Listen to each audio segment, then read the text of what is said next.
So you mentioned the idea of maybe forcing a buyer to perform. My understanding is in Arizona, that's not really something that's doable or Yeah. possible, and that you're pretty much limited with the seller. But you said that you're is it any different in Georgia?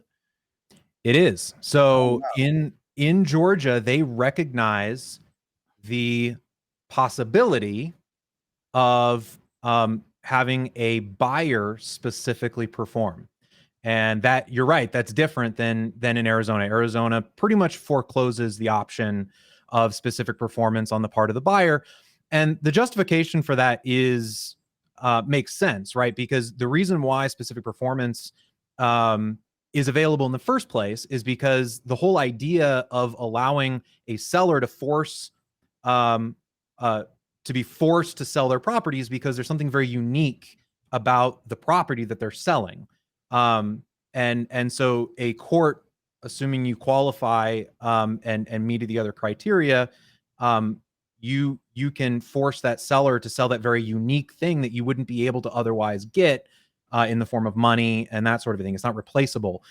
On the flip side, right, specific performance for a buyer is very unusual because you can, as the seller, you are simply expecting money from the buyer, and that's something you could receive from another buyer potentially. So Georgia does recognize the remedy of specific performance for a seller, although it's not common that a court will actually award it. Well, just the logistics of that seem, you know, very complicated. Meaning, Right. if a seller doesn't perform, assuming the seller's not bringing money to the table to pay off a loan or to, you know, do different things, like any credits or amounts that will be used to maybe repair the property or concessions, closing costs that the seller would otherwise pay, normally are paid out of the seller's proceeds.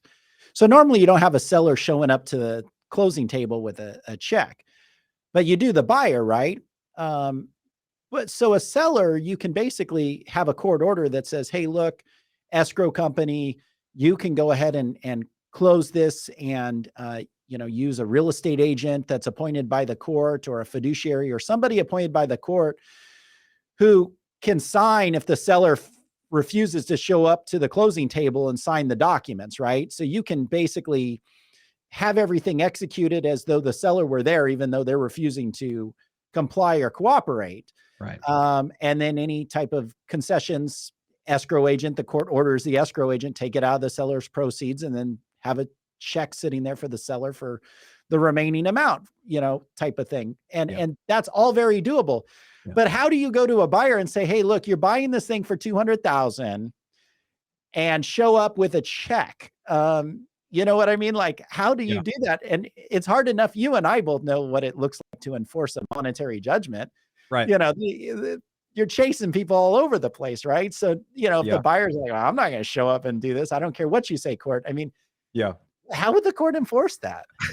Well, we often say, and it's not unusual for me to, as I'm explaining remedies to a client, right, to explain, look, you can go get a judgment, but if they don't have the assets, or that judgment may only be as worth the paper that it's written on or printed on, right? And so, I think you're going to run into the same issues with a specific performance judgment against a buyer. Yeah, and that's why one of the primary reasons that, in addition to what you said, as far as property being unique and things like that, that's one of the things that we see in Arizona, why specific performance is not generally available to a seller, because, how do you enforce them to, or force them to, the buyer to really perform? There's no legitimate or easy mechanism.